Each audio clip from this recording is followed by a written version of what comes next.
막노동판에서 본 것. 1969년 10월 초순 어느 날, 전태일은 새벽 일찍 일어나 어머니에게 평화시장에 일하러 갈 테니 빨리 도시락을 싸달라고 재촉했다. 이미 평화시장에서 해고당한 지 오래 지난 때였지만 낙담하는 어머니를 위로하려고 며칠 전부터 다시 취직이 되었다고 속여왔다. 어머니는 전날 저녁에 한 친척으로부터 들은 얘기가 있었다. 밥상머리에 앉아 아들에게 그 얘기를 물어보았다. 너 사람들이 그러는데 노동일 하러 다닌다며? 아들은 된장국을 입에 떠 넣다 말고 숟가락을 놓고 고개를 푹 숙이고 있다가 아무 말 없이 일어나 밖으로 나갔다. 그날 저녁 풀이 주고 돌아온 아들은 어머니에게 이런 이야기를 하더란다. 평화시장에는 이제 정말이지 발 붙일 데가 없고 놀고 있기는 어머니 보기에 너무 미안해서 그동안 공사판에 나가서 일해왔다. 벌써 한 20일 가까이 되었는데 그동안 여러 가지로 느낀 것이 많았다. 역시 사람이란 이것저것 다 해봐야 되겠더라. 요즘은 숭인동 어디에 집 짓는 데가 있어서 거기 나가 일하고 있는데 오늘 낮에는 자칫하면 일하다가 죽을 뻔했다. 자갈전하라는 인부 중에 나이 한 40 좀 더 되어 보이는 아저씨가 있는데 낮이 되면 배가 고파서 자갈지게 지고 발발 떨면서 사다리로 허덕허덕 올라가는데 그이가 곧 떨어질 것만 같이 느껴져서 정신없이 그이만 쳐다보다가 나도 하마터면 떨어질 뻔했다. 공사판 인부들이란 다 그날그날 벌어서 그날그날 먹고 사는 사람들인데 요사이 노임이 제때제때 안 나와서 딱해서 못 보겠다. 그 아저씨는 내일은 먹을 것이 없어서 일 못 나오겠다고 하는데 내가 내일 현장 책임자에게 이야기해서 그 아저씨 돈 좀 받아줘야겠다. 아들의 이야기를 듣고 있는 어머니는 속이 답답했다. 어머니 역시 일제 치하에서 정신대로 끌려간 것을 비롯하여 그 뒤로도 몇 차례 공사판 노동을 해본 경험이 있었던 터라 노동판의 실정이 어떤 것인지 알고 있었다. 노가다판에서 막일을 하는 인부라면 핫바리 중에서도 핫바리 인생, 그야말로 막장 인생이 아닌가. 태일이가 어릴 때부터 남들한테 미련하다는 소리는 안 들었고 남다리 착한 편이라 잘하면 크게 되기까지는 못해도 제 구실을 하겠지 싶었다. 태일이 하나 어서 자라나기만 고대하며 그 지긋지긋한 반생을 살아오다시피 하였던 어머니는 태일이가 끝내는 노동판 막벌이 인생으로까지 굴러떨어지고 마는구나 하는 생각이 들자 속이 터져 미칠 지경이었다. 평화시장에서 고분고분 제 할 일이나 하고 기술이나 배우면 될 것을. 이상한 고집 하나 때문에 이렇게까지 된 아들이 원망스러웠다. 그러나 그렇게 된 것도 다 누구 때문인가? 딴 부모들처럼 가르치지 못하고 뒤 받들어 주지 못한 이 못난 애미 때문이 아닌가? 저 어린 것이 무슨 죄가 있냐? 다 부모 잘못 만난 죄지. 어머니는 눈을 감았다. 자꾸만 솟구쳐 오르는 통곡을 숨죽여 삼키며 어머니는 눈을 떴다. 없는 자의 서름, 그것을 어머니는 안다. 누구보다도 잘 알고 있다. 그러기에 더욱 그 서러운 없는 자의 대열에서 내 아들만은 벗어나 주기를 바랐다. 그러나 알기 때문에 또 한편 내 아들이 스스로도 없는 자임을 부끄러워하지 않고 없는 사람들을 업신여기지 않고 마음 아파한다는 사실이 대견하기까지도 하였다. 가슴속으로 뜨거운 것이 훑고 지나갔다. 결코 부끄러운 자식이 아니다. 남들이 다 뭐라 해도 자랑스러운 아들이다. 가난한 자의 서름, 그것을 누가 알랴? 내 아들인 네가 알아주지 않는다면 누가 알아주랴? 어머니는 아들을 보았다. 땀에 절어 다해진 검은 작업복, 비쩍 야윈 몸매, 핏기 없는 얼굴에 노동과 고뇌로 지친 힘없는 눈매. 저 몰골을 하고서 제 주제에 그래도 저보다 못한 사람도 있는지 남을 동정한다고 하고 도와준다고 하다니. 너 거기서도 노동운동하니? 그러다가 거기서 마저 쫓겨나면 어쩔래? 어머니의 말에 테일은 웃었다. 이 얘기를 하면서도 내내 어머니에게 신경을 쓰여 가슴이 죄었는데 뜻밖에도 대범하게 저렇게 농담을 하시니 기뻤다. 그 다음 날도 테일은 노동판에 나갔다가 밤늦게 축 늘어져서 돌아왔다. 그러나 무척 명랑한 표정이었다. 어제 이야기하던 그 아저씨 일이 잘 되었다는 거다. 낮에 그 아저씨랑 책임자를 찾아가서 이 아저씨 밀린 노임 5천 원만 좀 주셔야겠다고 요구하니까 그 책임자가 자기를 돌아보면서 너는 누구야? 라고 하기에 같이 일하는 사람인데 딱해서 못 보겠어 그런다고 대답하면서 그 아저씨의 사정을 세세히 얘기했더니 책임자가 호주머니에서 3,700원을 꺼내어 그 아저씨에게 주면서 노임은 아직 지불할 형편이 못 되지만 그렇게 딱한 처지라니 우선 내 호주머니에 있는 돈이라도 받아두시오 하더라는 것이다. 이 말 끝에 테일은 이렇게 덧붙였다. 참 돈이 좋기는 좋은가 봐. 사람을 죽였다 살렸다 하니 그 아저씨 글쎄 조금 전까지도 곧 죽을 듯이 그렇게 기운 없사던 양반이 돈 3,700원 받고 나니까 갑자기 어디서 기운이 그리 솟아나는지 그 무거운 자갈짐을 지고 곧 나는 듯이 사다리로 올라가더라. 이때를 전후하여 테일은 2달가량을 공사판에 다녔다. 왜 그랬을까? 돈이 필요해서였을까? 그것도 있었을 것이다. 한 달 꼬박 노동판에 다니고 나서 오랜만에 1만 원이 조금 더 되는 돈을 집으로 가져올 수 있었으니까. 그러나 그것만은 아니었던 것 같다. 평화시장에서 그의 외로운 투쟁이 도저히 뚫고 나갈 수 없을 것 같이만 느껴지는 저 거대한 현실의 벽 앞에 부딪혔던 그 깊은 좌절의 시기에 그리하여 끓어오르는 울분만이 터뜨릴 방향을 잃은 채 그의 가슴 속을 고통스럽게 맴돌 때 그는 빠져나오고 싶었던 것인지도 모른다. 그는 너무나 시달려서 지쳐버렸던 것인지도 모른다. 그 죽음과 같은 고뇌를 자학적인 육체노동으로 잊어버리고 싶었던 것인지도 모른다. 잊어버리자. 이렇게 마음속으로 부르짖으며 자꾸만 떠오르는 평화시장의 괴로운 기억을 지우며 머리를 흔들며 묵묵히 감정도 의지도 분노도 사랑도 없는 산송장처럼 노동하고 싶었던 것인지도 모른다. 그러나 그는 끝내 외면할 수 있었던가? 아니었다. 그는 거기서도 또다시 보았다. 인간을 학대하고 짓밟아 불구화하는 그리하여 현실이 쓰다버린 쪽박으로 만들어버리는 저 잔혹하고 비정한 현실의 냉혈한 얼굴을. 평화시장만이 아니었다. 인간을 억압하는 현실의 힘은 전태일이 가는 곳 어디에나 뻗쳐 있었다. 그는 도저히 도피할 수 없었다. 그는 또다시 분노하였다. 어두운 거리에서 현실로부터 버림받고 소외당한 인간들의 고통에 대한 괴로운 연민이 그의 가슴에서 다시금 끌어올랐다. 이제 여러분에게 이 시기에 쓰인 전태일의 글 하나를 소개한다. 이 글은 원섭이라는 그의 청옥 시절의 친구에게 보내는 편지의 형식으로 쓰여 있다. 쓴 날짜는 1969년 9월 30일경. 여기서 그는 고통받고 있는 민중에 대한 뜨거운 연대감과 애정을 절절한 필치로 표현하고 그들을 학대하는 억압적인 현실을 불타는 분노로서 비판, 고발하고 있다. 원섭이에게 보내는 편지. 내가 너에게 편지를 쓴다. 이 얼마나 중대하고 이상한 현상이고 평범한 사실이냐. 너는 내가 아는 친구, 나는 네가 아는 테일이. 그러나 이것은 당연한 일이야.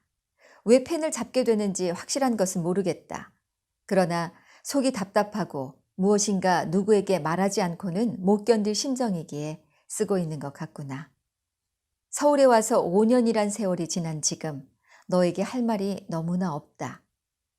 그러나 너무 많아서 그런지도 모르겠다.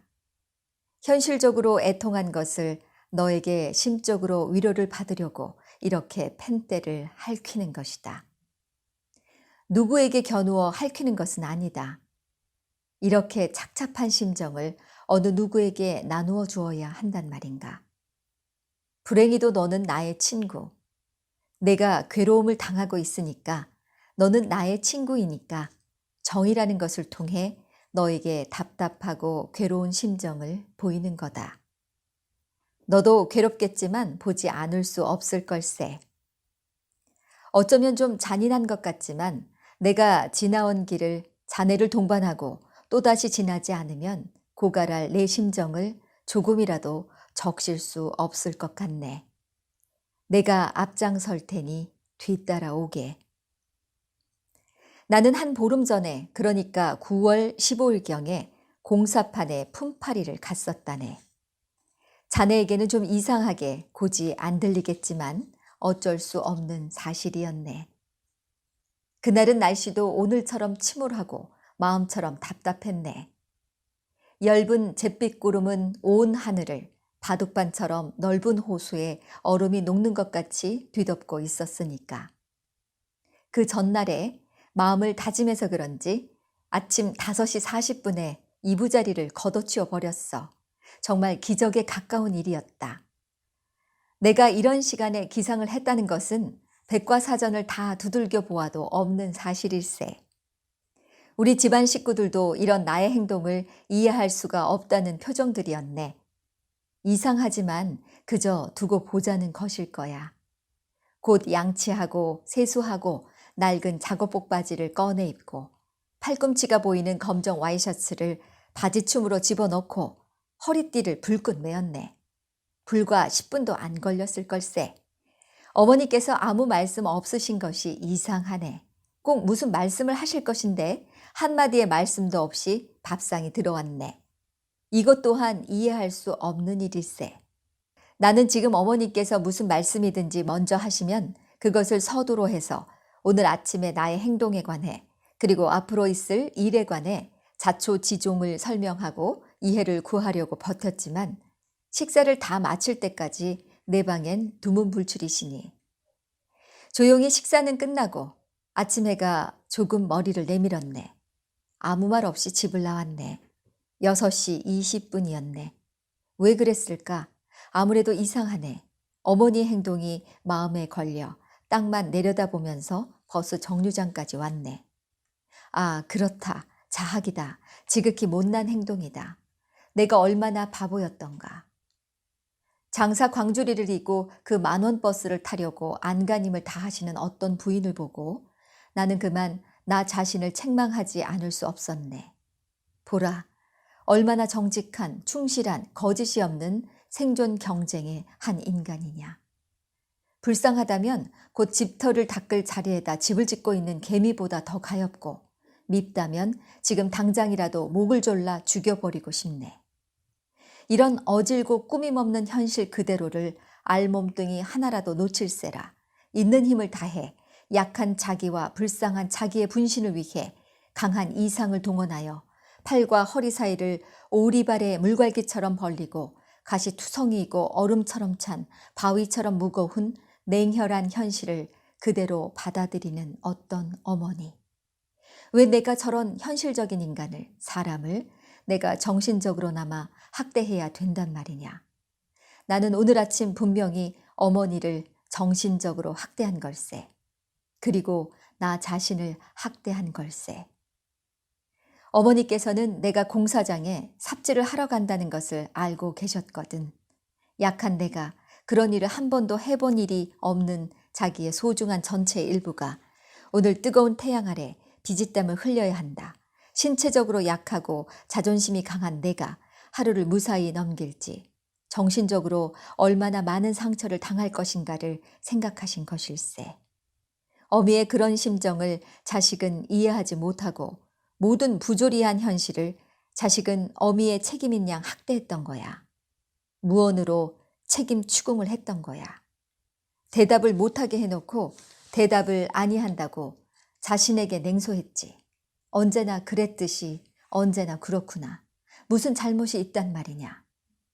현실이 나를 보고 외면하고 냉소한다고 나도 현실과 같은 패가 되어 나를 조롱하는구나. 조롱과 냉소가 지긋지긋하고 너무나도 답답했어. 잠시나마 본래의 나를 밀어놓고 감정에 나는 입을 비죽거렸던 것일세. 버스가 왔네. 콩나물 시루 같다고 흔히들 말하지. 버스는 고무풍선처럼 자꾸 늘어났고 머리가 긴 화려한 산소, 모자를 쓴 산소, 형형색색의 산소들은 철판과 유리로 된 벽돌을 힘껏 밀었지. 조금이라도 더 크게 늘리려고. 드디어 하나둘 비명소리를 내기 시작했네. 자기의 존재를, 지금 당하고 있는 형편을 좀 알아달라고 거의 동물과 같은 신음소리를 내는 것일세. 그렇지만 누가 그것을 알아준단 말이냐. 어찌하란 말이냐. 내가 탄 버스엔 한 100명은 탔을 것 같네. 벌써부터 땀이 나고 공기가 희박하여 숨이 막힐 지경이다. 무짐승보다 천대를 받는 인간들, 그것도 인간이 만든 차에서 말이다. 앞에 젖소가 트럭에 실려간다. 5마리를 칸막이를 해서 실었다. 우습지? 원서봐. 악몽 같은 40분이 지나고 현장에 도착했지. 인부들이 나와 있었네.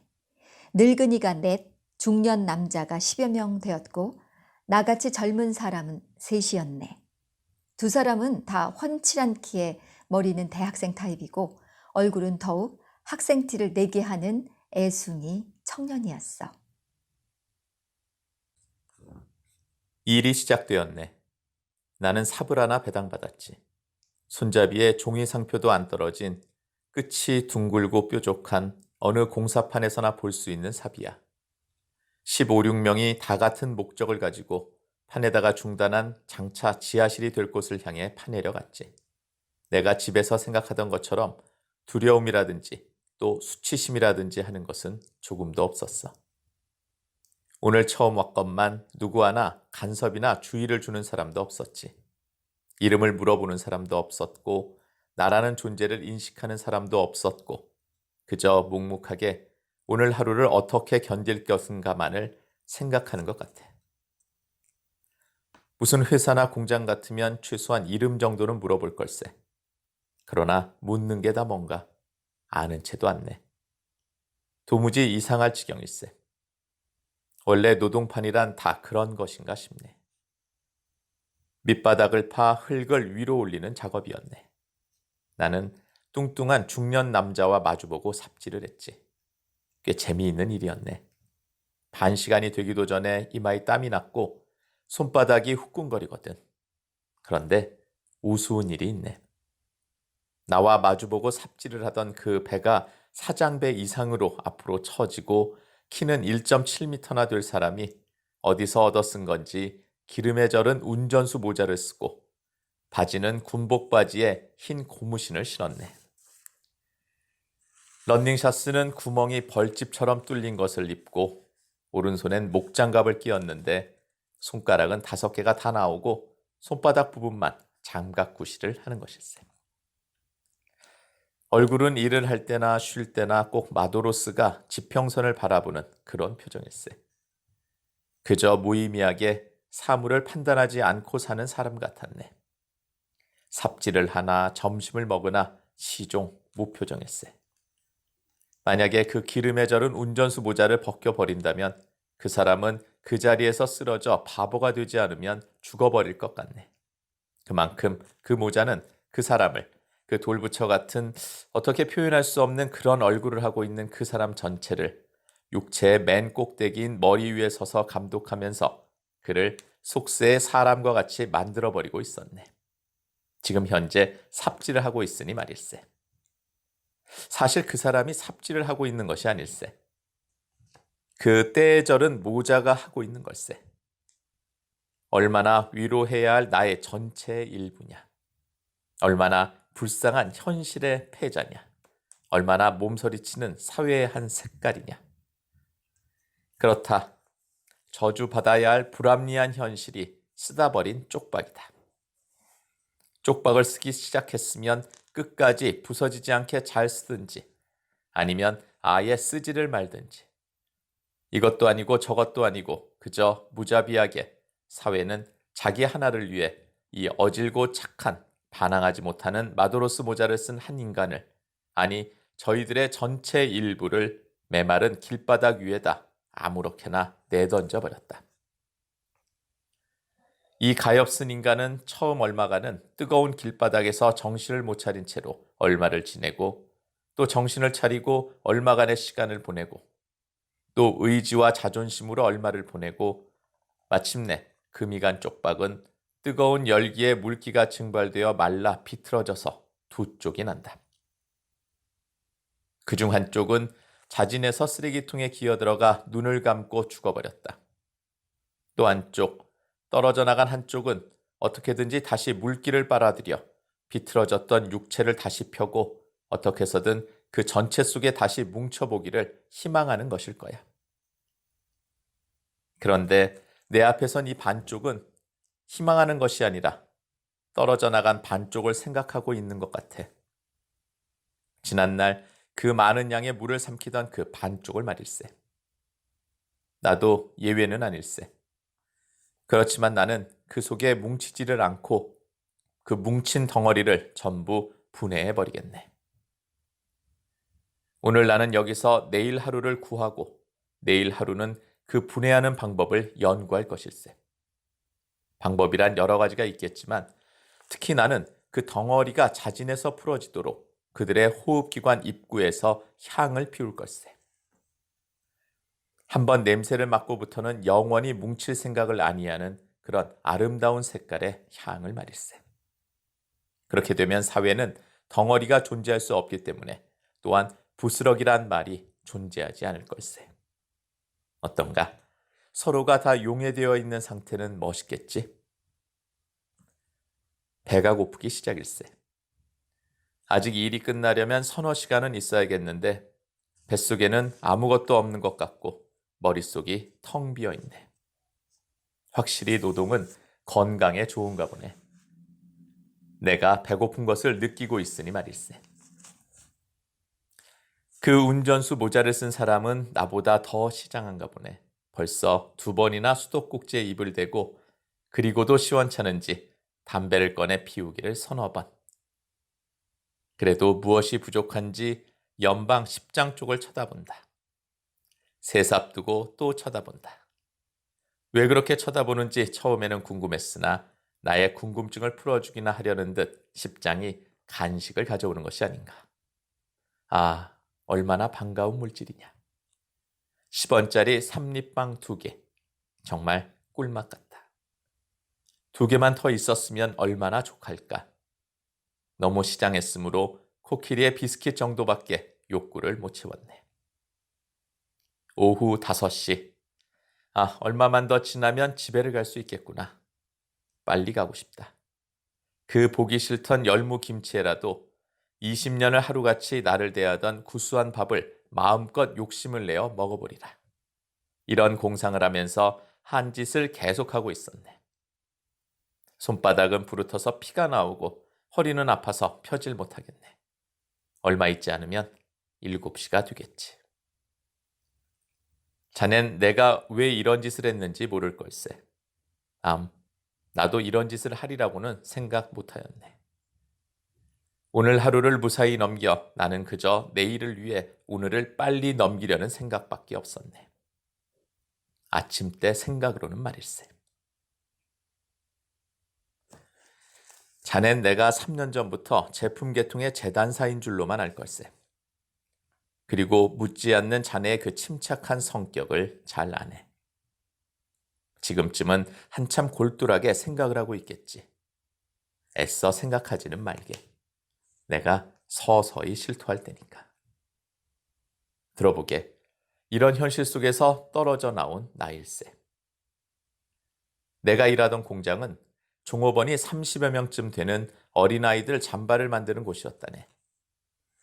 지금은 가을 잠바를 만들지만 조금 있으면 동복용으로 잠바 속에다 털을 넣고 스펀지를 넣을 걸세. 종업원 대부분이 여자로서 평균 연령 19에서 20세 정도가 미싱을 하는 사람들이고 14에서 18세가 시다를 하는 사람들일세. 보통 아침 출근은 8시 반 정도, 퇴근은 오후 10시부터 11시 반 사이일세. 어떤가? 너무 지루하다고 생각하지 않나? 여기에 문제가 있네. 시간을 따져보세. 하루에 몇 시간인가? 일일 14시간일세. 어떻게 어린 시다공들이 이런 장시간을 견뎌내겠는가? 연령이 많은 미신공들도 마찬가지일세. 남자들보다 신체적으로나 정신적으로나 약한 여공들이 더구나 재봉일이라면 모든 노동 중에서 제일 고된 노동일세. 정신과 육체를 조금이라도 분리시키면 작업이 안 되네. 공사판 인부들은 육체적 힘을 요구하고 사무원은 정신적 노동을 요구하지만 재봉사들은 양자를 다 요구하거든. 그 많은 먼지 속에서 하루 14시간의 작업을 마치고 집으로 돌아가는 노동자들의 모습은 너무나 애처롭네.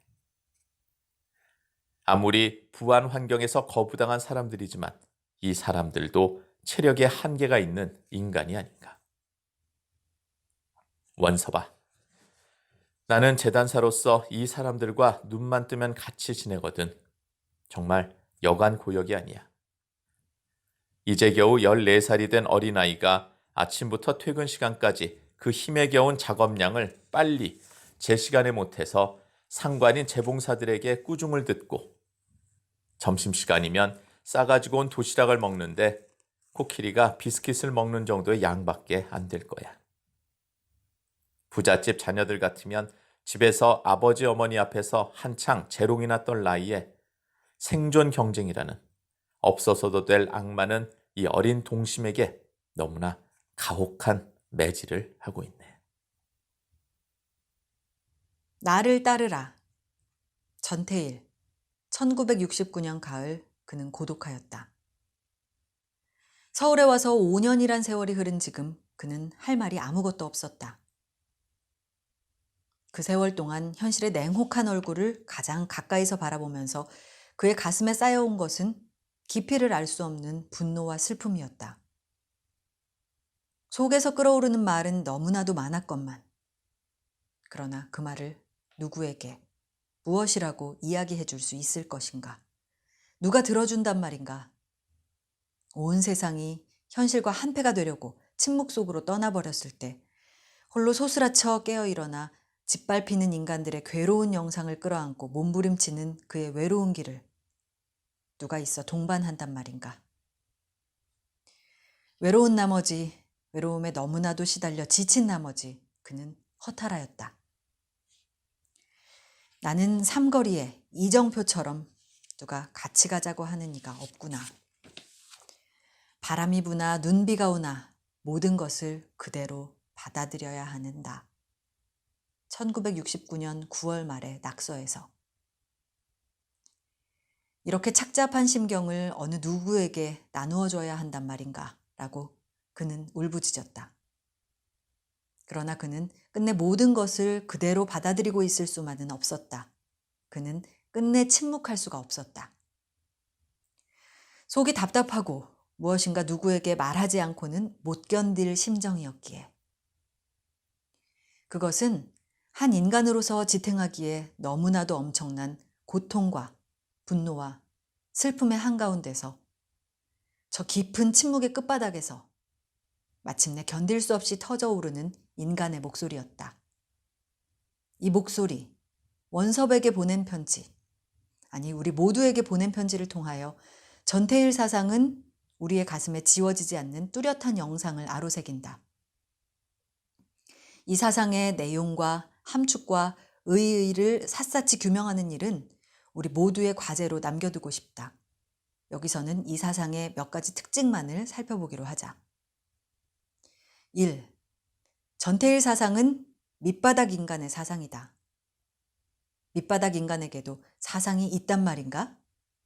그렇다, 있다. 중학교도 제대로 졸업하지 못한 밑바닥 인간에게도 사상은 있다. 전태일 사상이 우리에게 가르치는 첫 번째 교훈은 바로 이것이다. 그것은 수천 권의 장서로 채워진 서재에서 커피를 마셔가며 정교한 개념과 논리를 구사하여 유려한 문체로 서술된 사상은 아닐지 모른다. 그것은 미칠 듯한 격정에 교란당하면서 머릿속에 터질 듯이 맴도는 생각을 정확하게 표현할 개념을 잡지 못하여 안타까워하면서 서투른 어법으로 띄엄띄엄 뱉어낸 외마디 소리들의 집합에 불과할지 모른다. 그럼에도 불구하고 여러분이 보시다시피 전태일 사상은 그 어떤 고명한 철학자의 답변보다도 더욱 생생하고 감동적인 진실을 담은 사상일 수가 있었다. 밑바닥 인간인 전태일은 소외라는 어려운 철학 용어를 알지 못하였지만 이렇게 말할 수 있었다. 사실 그 사람이 삽질을 하고 있는 것이 아닐세. 그 때에 절은 모자가 하고 있는 걸세. 모든 것을 빼앗기고 모든 것으로부터 거부당하고 밀려난 소외된 인간의 아픔을, 그 시대의 모순을 이렇듯 정확하게, 생생하게, 절실하게 지적한 표현을 우리는 알지 못한다.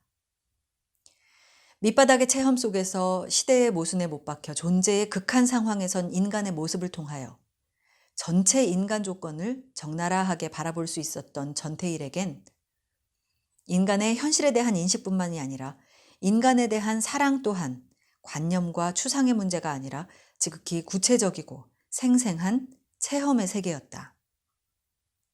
그의 일기장 곳곳에서 우리는 그가 다른 모든 인간을 지칭하여 나의 전체의 일부 또는 나의 또 다른 나라고 부르고 있는 것을 본다.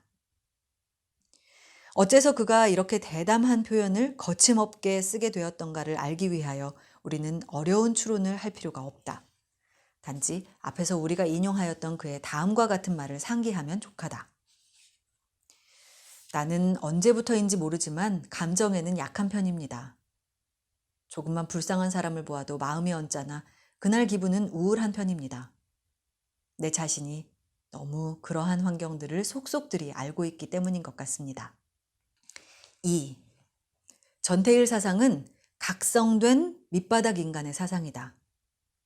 그것은 오랜 침묵에서 깨어나서 이제껏 현실이 자신에게 강요해왔던 가치관을 전면적으로 거부하고 오직 스스로의 인간적인 체험에 의거하여 그 자신의 가슴으로 느끼고 자신의 머리로 생각하고 자신의 눈으로 세계를 보는 주체적인 인간의 사상이었다. 그러므로 그것은 거꾸로의 거꾸로, 사회의 거꾸로 된 가치관을 하나부터 열까지 다시 거꾸로 뒤집어 놓는다.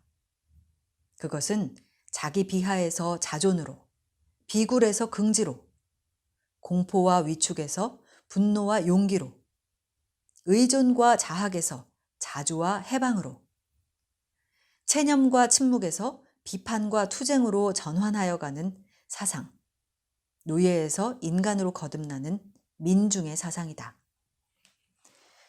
전태일 사상의 이러한 특징은 그의 민중관의 저 감동적인 전환에서 가장 잘 표현되고 있다. 어느 날 아침 그는 버스 정류장에서 장사 광주리를 이고 만원 버스를 타려고 차장과 실랑이를 벌이는 한 부인을 본다.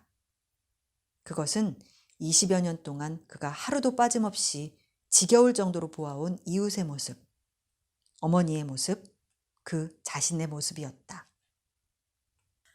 그것은 아무 이상도, 희망도, 인간다운 삶의 보람도 지니지 못한 채 그저 버러지 같은 목숨을 이어보려고 아등바등 길을 쓰며 남과 다투며 때로는 비굴하게, 때로는 매몰차게 이웃을 대하며 살아가는 밑바닥 인생의 모습이었다.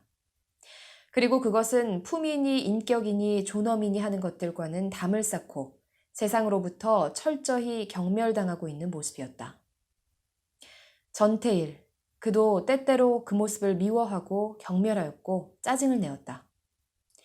그러나 어머니와 신경전을 벌이고 집을 나섰던 그 우울한 아침에 웬일인지 그는 그만 그 부인의 모습을 보고 통곡했다. 무슨 죄가 있단 말이냐. 저 약하고 어질고 꾸밈없는 한 인간이. 그는 너무나도 잘 알고 있었다. 그것은 그가 결코 침뱉어야 할 인간상이 아니었다. 어쩔 수 없지 않았던가. 20여 년을 겪어보았지만 어쩔 수 없지 않았던가. 아무리 정직하게 애써도 아무리 근면검소 절약했어도 이 권력 있는 자, 부유한 자들이 판치는 사회 현실 아래서는 이렇게밖에 될 수 없지 않았던가. 너무나도 뻔하게 알고 있는 진실이었건만 온 세상이 소리를 합하여 경멸하고 조롱하고 냉소할 때에 그는 때때로 이 진실을 잊어버리고 현실과 한패가 되어 어처구니 없게도 민중, 아니 그 자신의 얼굴에 침을 뱉곤 했다. 노예의식이란 바로 이런 것이다. 노예의식의 출발도 바로 이 어처구니 없는 스스로 업신여김, 억압자의 가치관에 대한 무비판적이며 굴욕적인 동조에 있다. 그러므로 그는 현실이 나를 보고 냉소한다고 나도 현실과 같은 패가 되어 나를 조롱하는구나 하고 뼈아프게 뉘우쳤다. 그는 고개를 흔들었다. 왜 내가 현실과 한패가 되어야 한단 말인가? 왜 내가 내 자신의 얼굴에 침을 뱉어야 한단 말인가? 그는 고통받는 민중의 모습에 고개를 숙이고 그것을 온몸으로 끌어안고 자학의 늪으로부터 빠져나왔다. 억압받는 한 인간이 저항과 투쟁의 길로 나서는데 이러한 가치관의 전환은 비할 데 없이 중요한 의미를 지니는 사건이다. 비인간으로 몰락한 민중이 그 몰락을 자신의 원죄로 돌리는 한, 그리하여 그것을 부끄러워하고 스스로를 경멸하고 자학하는 한, 현실을 개혁하려는 의지는 절대로 움틀 수 없다. 먼저 터무니없는 부끄러움에서 벗어나야 한다. 터무니없는 열등의식에서 벗어나서 자존심을 되찾아야 한다. 같은 처지에서 고통받고 있는 이웃에게 침을 뱉기를 그만두고 돌아서서 자신을 학대하고 경멸해온 질국의 현실을 향하여 부유한 자, 강한 자들의 세상을 향하여 되레 침을 뱉어야 한다. 이것이 모든 것의 출발이다. 인간적인 모든 것을 박탈당하고 반쪽만 남은 공사장의 한 처절하게 소외된 인간의 모습을 보고 전태일은 이제 얼마나 몸서리치는 사회의 한 색깔이냐고 분명하게 말할 수 있었다. 이 저주받을 인간 쓰레기를 만들어내는 사회 현실을 보고 그는 저주받아야 할 불합리한 현실이라고 분명하게 못 박았다. 이 현실은 도대체가 인간에 대하여 철저하게 무관심한 현실이었다. 인간이 만든 차에게 학대받으며 자기의 존재를 현재의 고통을 호소하는 인간들의 절규. 그렇지만 누가 그것을 알아준단 말이냐. 모든 인간이 모든 인간으로부터 외면당하는 인간이 죽어버린 시대의 아픔을 그는 이렇게 통곡하였다. 그렇다. 평화시장의 고통. 그렇지만 그것을 누가 알아준단 말이냐.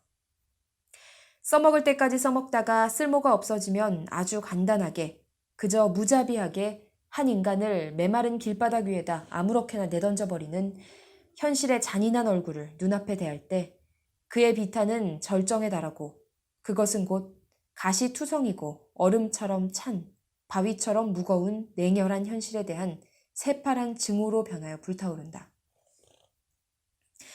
기존 현실에 대한 이러한 철저한 비판으로 인하여 전태일 사상은 완전한 거부, 완전한 부정의 사상이 된다. 우리는 그가 현실의 덩어리 속에 뭉쳐지지 않겠다고 단호하게 선언하고 있는데 주목하여야 한다. 한 인간이 다른 한 인간의 참된 희망과 관심과 가치를 존중하지 아니하고 그를 단순히 자기의 탐욕을 채우기 위한 도구로 이용하기 위하여 야합하고 있는 기존 사회의 덩어리. 그것은 완전히 무가치한, 완전히 부정되어야 할, 완전히 추악한 덩어리였다. 지금 그에게 있어서 참으로 가치 있는 일은 그 덩어리를 전부 분해해버리는 일뿐이었다. 그리하여 그의 사상은 근본적인 개혁의 사상, 행동의 사상이 된다. 그는 왜 행동하지 않을 수 없었던가? 그것은 모든 인간이 서로서로가 서로서로의 전체의 일부였기 때문이었다. 그러므로 어떤 한 인간에게라도 적대적인 현실은 곧 모든 인간에게 적대적인 현실이며 한 사람의 이웃의 신음소리는 곧 전태일 그의 가슴을 미어지게 하는 아픔이었다. 그리하여 한 인간이라도 부스러기로 밀려나는 일이 없는, 한 인간도 남김없이 그 인간적인 관심을 존중받는 그러한 질서, 모두가 용해되어 있는 상태가 이룩되기 전까지 그의 행동은 그칠 수 없었다. 이것이 그 혼자만이 아니라 다른 모든 사람의 인간으로서의 존립 조건임을 그가 알고 있었기 때문에 그의 행동의 사상은 고독한 행동의 사상이 아니다. 그것은 내가 앞장설 테니 뒤따라오게 라고 우리 모두를 행동으로 불러내는, 우리 모두로 하여금 행동하지 않고는 배길 수 없도록 만드는 연대 행동의 사상이다. 그는 우리 모두를 향하여 이렇게 선고한다. 너는 괴롭겠지만 보지 않을 수 없을 걸세. 그렇다면 그는 대체 무엇을 보았단 말인가? 우리는 대체 무엇을 보지 않을 수 없단 말인가? 인간의 과제. 1969년 겨울이 될 무렵부터 바보회의 활동은 거의 정지 상태에 들어갔다. 전태일은 이제 친구들과 노동 문제를 토의하기보다는 그 혼자서 사회와 인간의 현실에 관하여 곰곰이 생각에 잠기고 이것저것 마음을 정리하는 일에 몰두하였다. 그날그날의 생활을 위하여 일터를 찾아 여기저기 떠돌아다니긴 했으나 밤중에 집에 들어오면 방에 틀어박혀서 밤을 밝히면서 글을 쓴다든가 멍하니 앉아 있는다든가 하는 일이 많았다. 한때는 그렇게 열심히 했던 근로기준법 공부까지 중단하였다. 그는 지금껏 자신이 걸어왔던 고달픈 삶의 발자취를 돌이켜보았다. 어두웠던 어린 시절, 그늘과 그늘로 옮겨다니면서 때로는 부유한 사람들의 세계를 부러운 시선으로 바라보며 때로는 굴욕감과 패배감으로 자신을 죽이고 싶도록 증오하며 때로는 분노하고 항의하며 자라온 22년의 지루한 세월. 굶주림과 질병과 짓눌림과 굴욕과 좌절과 노동의 세월. 교차로에서 저는 언제나 좌회전입니다. 세상에서 우회전에 우선권이 있다는 법칙 속에서 우회전에 부러운 우선권을 바라보며 알파와 오메가. 1969년 12월 낙서에서. 밝게 뛰놀지 못하였다. 남들처럼 배워보지도 못하였다. 평화시장의 우리 속에서 갇혀 시들었다. 웃음이 없는 세월, 원망스러운 세월이었다. 하루가 또 돌아온다는 것이 무서웠던 죽음과 같은 고통의 세월. 그 속에서 그는 어머니와 아버지에게 마음속으로 짜증을 내었고 스스로 자학을 짓씹기도 했다. 그러나 이제 와서 보니 그것은 결코 부끄러운 과거는 아니었다. 부끄러워할 아무것도 없었다.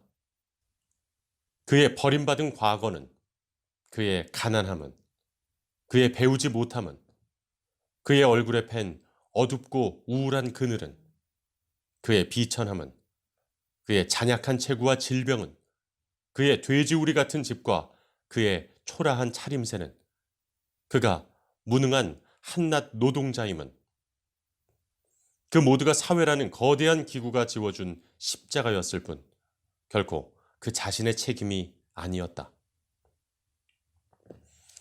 그는 세상 죄를 지고 가는 어린 양이었을 뿐이었다. 그는 이 무거운 십자가에 짓눌리면서도 너무나도 정당하게 한 인간으로서의 생존을 위하여 전력을 다하여 열심히 살아왔던 것이다. 세상은 그의 불우한 과거를 보고 손가락질할지도 모른다. 그러나 그마저 자신의 과거를 손가락질한다면, 그것을 부끄러워하고 숨기고 싶어 한다면 그는 주체성을 잃은 인간, 현실과 한패가 되어버린 인간이 되는 것이다. 과거가 불우했다고 지금 과거를 원망한다면 불우했던 과거는 영원히 너의 영역의 사생아가 되는 것이 아니냐. 1969년 12월 31일 일기에서. 그의 불우했던 과거는 이 땅 위에 고통받는 모든 민중의 역사이기도 하였다. 그는 이 민중의 역사를 기록해두고 싶은 충동을 느꼈다. 그가 자신의 과거를 소설 형식으로 회상한 수기를 쓴 것은 이 무렵의 일이다. 그 밖에도 그는 여러 가지 문학 형식과 작품 구성 방법에 관하여 책을 읽고 메모를 해가면서 극작 구성을 하기도 하였다. 얼마 전까지만 해도 평화시장의 노동 문제에 전념하였던 그가 이 시기에 와서 이런 일을 한 것은 아마도 평화시장의 현실이 전체 사회 현실에 떼어놓을 수 없는 한 고리이며, 따라서 도려내야 할 불합리한 현실에 뿌리는 더 깊은 데에 있다는 것을 어렴풋하게나마 직감하였기 때문이 아닐까 생각된다. 말하자면 평화시장의 기업주들만을 상대로 싸워보았자 그것은 표적을 잘못 맞춘 무모한 싸움이 된다는 것이다.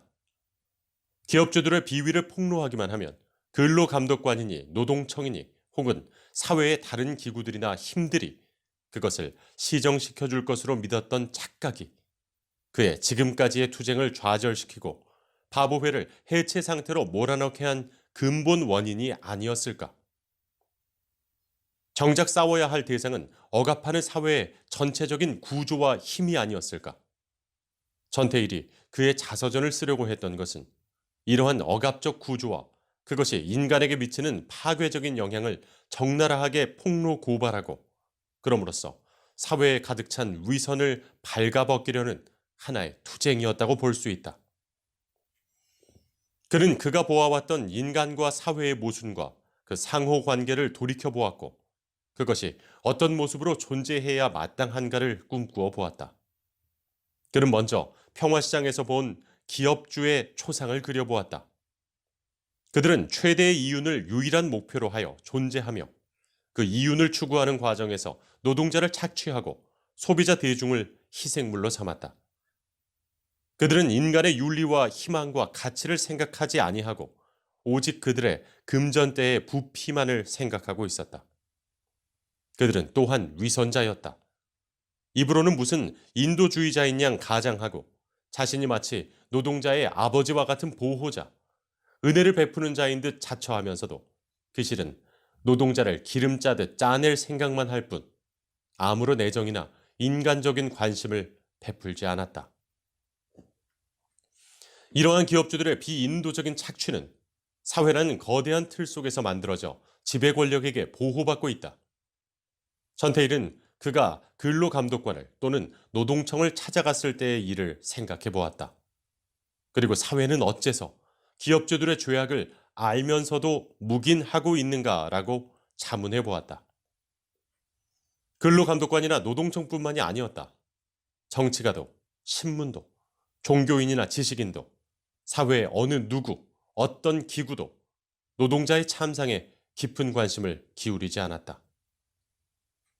노동절 행사 때마다 이 나라 경제 성장은 묵묵히 땀 흘려 일하는 산업전사들의 헌신 덕분이니 무언이 입에 발린 소리를 떠들어대면서도 정작은 노동운동을 탄압하고 경제 발전을 위해서는 노동자들의 복지 후생 문제가 뒤로 미루어져야 한다고 공언하는 사람들의 뻔뻔스러움에 그는 심한 혐오를 느꼈다. 그리하여 그는 대통령에게 보내는 분노의 서한을 쓰면서 노동자의 참상을 일일이 열거하고 이것도 나라의 경제 발전을 위해서는 어쩔 수 없는 실태입니까? 라고 항의하였다. 노동자들만이 아니었다. 이 땅에서 고통받고 있는 모든 민중이 비인간적인 약육강식의 질서 아래 짓밟히고 있었다. 그는 노동자들을 더욱 살찌기 위한 밑거름으로 사용하는 기업주들의 모습이 이 사회의 모든 것을 보여주는 척도라고 생각하였다. 사회 전체가 인간의 둘레를 얽어매고 있는 타율적인 구속으로 느껴졌다. 그 타율적인 구속 아래서 인간들은 어쩔 수 없이 하나의 물질적 가치로 전락하고 있었다. 그 구속 아래서 인간의 행위 하나하나는 모두 타인을 해치는 무책임한 행위, 인간 본질을 해치는 비평화적, 비인간적 행위로서 행해지고 있었다. 그는 생존 경쟁이라는 없어도 될 악마 때문에 인간과 인간과의 관계가 기본적으로 적대 관계에 놓이는 것을 보았다. 그리하여 오늘날의 세대는 한 인간이 인간으로서의 모든 것을 박탈당하고 박탈하고 있는 무시무시한 세대였다. 그러나 모든 인간은 서로서로가 떨어질 수 없는 전체의 일부이다. 사회적인 지위나 신분에 관계없이 모든 인간은 생각할 줄 알며 좋은 것을 보면 좋아할 줄 알고 즐거운 것을 보면 웃을 줄 아는 하느님이 만드신 만물의 영장이며 다 같이 고귀한 생명체로서 본능과 희망을 갖춘 가치적으로는 동등한 인간이다. 인간은 또한 서로서로를 필요로 하는 존재들이다. 모든 인간은 서로의 동등한 인간적 권리를 존중하고 서로의 인간적 요구에 관심을 기울여야 한다. 어떠한 인간적 문제이든 외면할 수 없는 것이 인간이 가져야 할 인간적인 과제이다. 1969년 12월 31일 일기에서. 여기서 그는 모든 인간이 서로 용해되어 있는 상태를 꿈꾼다. 그것은 사람들이 서로에게 무관심한 외톨이로서 다만 생존 경쟁의 냉혹한 질서 아래서 탐욕과 이해관계로 야합하고 있는 세상. 그리하여 덩어리가 존재하기 때문에 거기에 끼지 못하고 밀려나는 부스러기 인간이 존재할 수밖에 없는 그러한 사회가 아니라 서로가 서로의 인간적인 필요에 봉사하면서 참된 관심과 애정으로 결합하고 있는 이상사회를 향한 꿈이었다. 그는 오늘날의 차디찬 사회 현실 아래서도 인간 심정의 밑바닥에 흐르고 있는 소박한 물줄기를 볼 때면 그것이야말로 그러한 이상사회의 단초이며 참으로 아름다운 것이라고 생각하였다. 그는 다시 현실로 돌아왔다. 모든 인간이 서로를 적대하고 있는 이 현실, 강자가 약자를 부조리하게 학대하는 이 현실, 인간 최소한의 요구마저도 외면당해 짓밟히고 있는 이 현실은 분명히 불의한 현실이었다.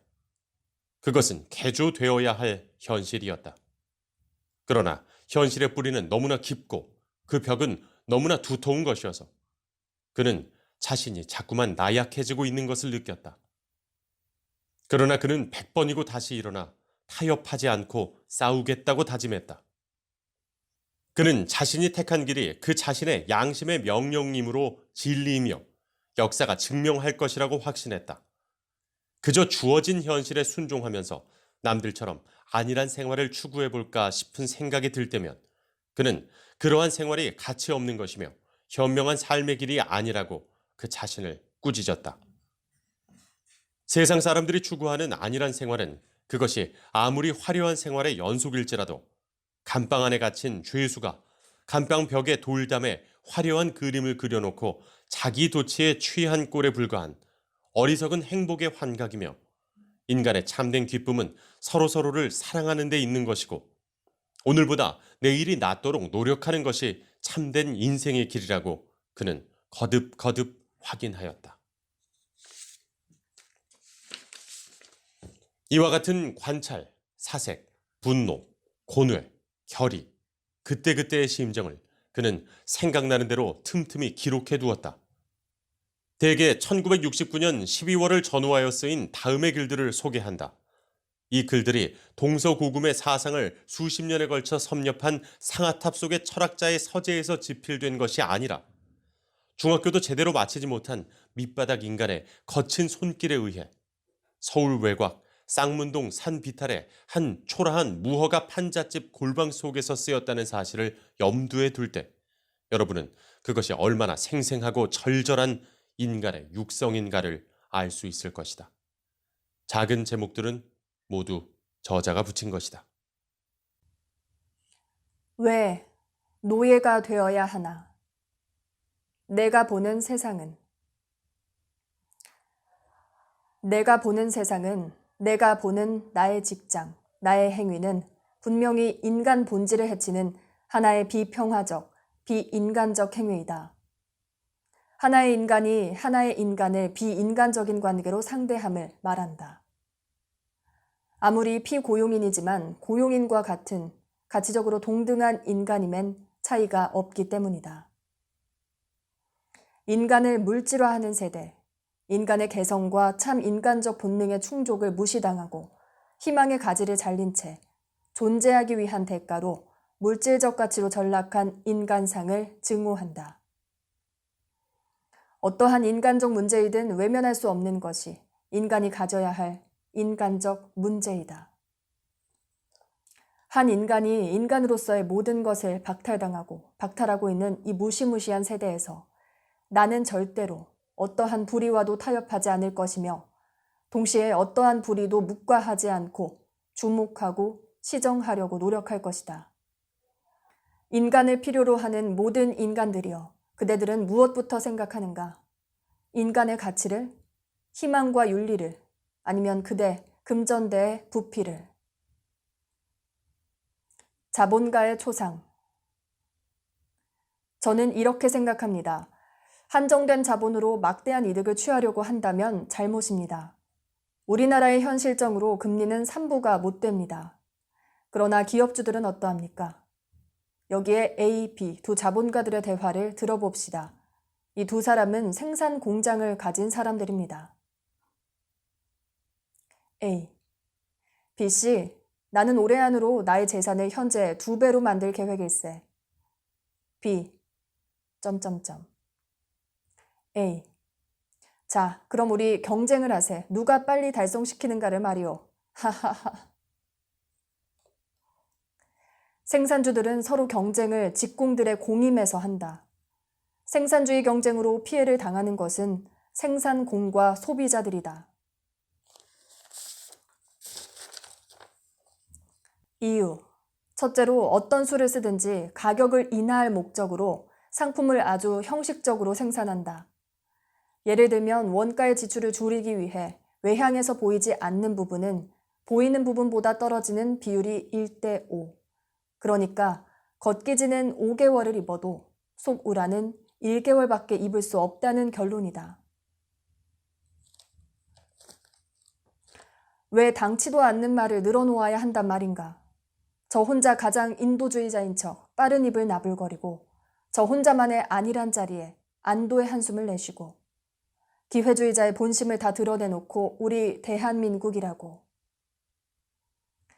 제주도의 화이트 빠쿠샤 같은 기업주는 기름기계에 집어넣은 불쌍한 셀러리맨들을 마구 조롱하고 큰 오락이라도 하는 것처럼 짜낸 셀러리맨들의 기름을 흐뭇한 기분으로 주판질한다. 이런 현실이 있습니다. 한 아버지가 30명의 자녀를 가지고 있습니다. 그 집에서는 의복을 만들어 팔아서 생계를 이어가는데 몇 년이 지나는 동안에 장사가 점점 잘 되어 부자가 됐습니다. 그런데 아버지 되는 사람은 자녀들을 예전과 같이 일을 시킵니다. 그리고 아버지 되는 사람은 호의호식하면서 자녀 되는 사람들을 혹사합니다. 아버지는 한 끼 점심값으로 200원을 쓰면서 자녀들은 하루 3끼 밥값이 50원. 이건 인간으로 행할 수 없는 행위입니다. 왜 노예가 되어야 하나? 업주들은 한 끼 점심값에 200원을 쓰면서 어린 직공들은 하루 3끼 밥값이 50원. 이건 인간으로서는 행할 수 없는 행위입니다. 나이가 어리고 배운 것은 없지만 그들도 사람, 즉 인간입니다. 태어날 때부터 생각할 줄 알고 좋은 것을 보면 좋아할 줄 알고 즐거운 것을 보면 웃을 줄 아는 하나님이 만드신 만물의 영장, 즉 인간입니다. 다 같은 인간인데 어찌하여 비난자는 부한자의 노예가 되어야 합니까? 왜 비난자는 하나님께서 택하신 안식일을 지킬 권리가 없습니까?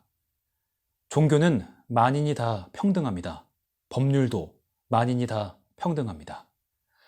왜 가장 청순하고 때묻지 않은 어린 소녀들이 때묻고 더러운 부한자의 거름이 되어야 합니까? 사회 현실입니까?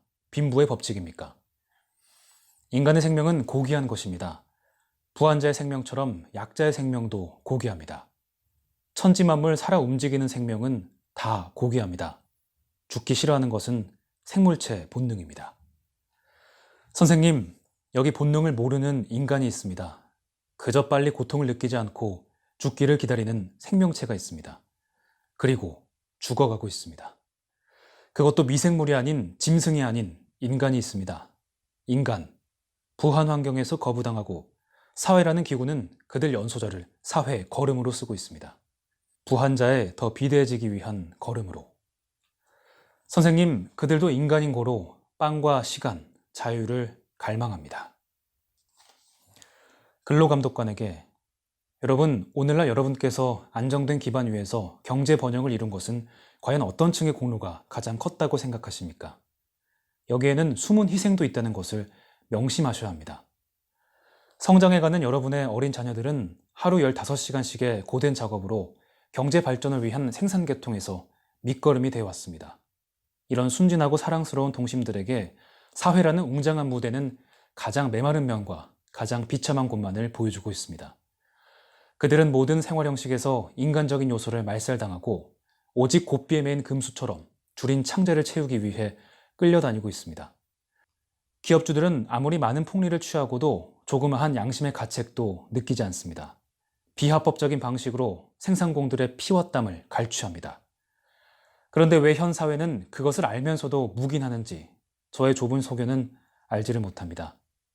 존경하는 근로감독관님, 이 모든 문제를 한시바삐 선처해 주시기 바랍니다. 인간 최소한의 요구.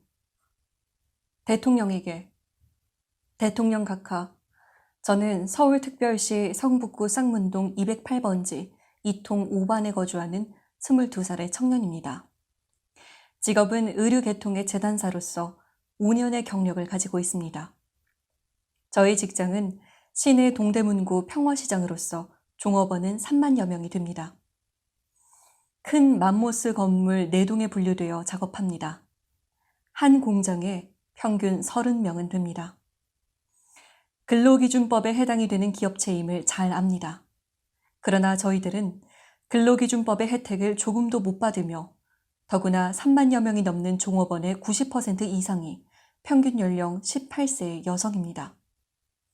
기준법이 없다고 하더라도 인간으로서 어떻게 여자에게 하루 15시간의 작업을 강요합니까?